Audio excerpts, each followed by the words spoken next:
Manchester United mengalahkan Athletic Bilbao dengan keputusan 4-1 dan 7-1 secara agregat. Wah, berseri-seri penyokong Manchester United pada pagi Jumaat yang diberkati semua. Okey. Manchester United di separuh masa pertama struggle, tetapi mereka membuat kebangkitan di separuh masa kedua. Mason Mount dia menjadikan 2 gol. Casemiro bermain dengan baik.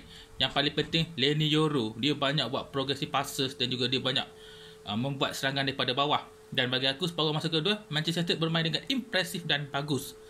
Dan di separuh masa pertama walaupun agak struggle, okey, Athletic Bilbao walaupun mereka skor dulu tapi semangat pemain mereka mula turun bila mana Manchester United mampu untuk mendahului 2-1, menyebabkan semangat pemain Athletic Bilbao makin merosot dibuatnya.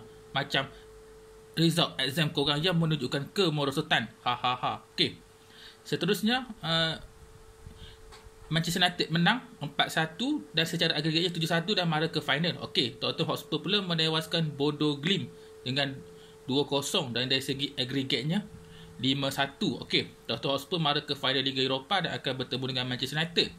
Okey, Tottenham Hotspur mereka akhirnya ke final sesebuah kejohanan selepas asyik kalah, tak masuk final lah nak cakap.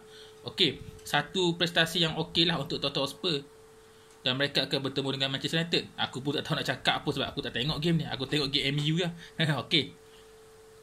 Manakala untuk Conference League pula, Chelsea menewaskan Djurgården, sebuah kelab daripada Sweden dengan keputusan 1-0. Tapi Chelsea dia bawa agregat dengan selesa sebab first leg mereka dah menang 4-0 dan mereka menang 1-0 tadi. Tapi dari segi agregatnya 5-1 dan mereka layak ke final Conference League.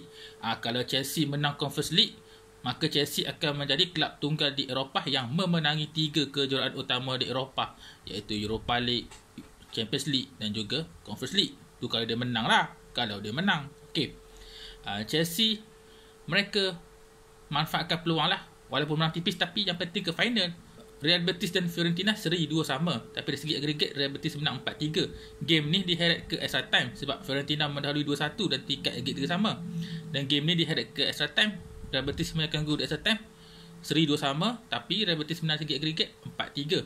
Anthony skor gol weh. Anthony, pemain kesayangan Manchester United yang dipinjamkan untuk membantu Real Betis, dia skor gol. Anthony jelas menjadi juru selamat untuk Real Betis. Lepas dia masuk, Real Betis performance okey, Anthony pun performance okey. Anthony ni memang legend dah untuk Real Betis dan dia juru selamat Real Betis. Untuk game tadi dia skor. Okey. Kemenangan ini membolehkan seri ini, tapi menang dari segi agregat ni membolehkan Real Betis layak ke final dan akan bertemu dengan Chelsea untuk Conference League.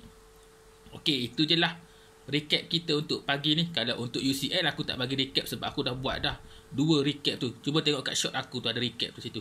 Okey, sekian je lah konten kita kali ni. Apa pun kita jumpa lagi. Okey, bye. Apapun okey.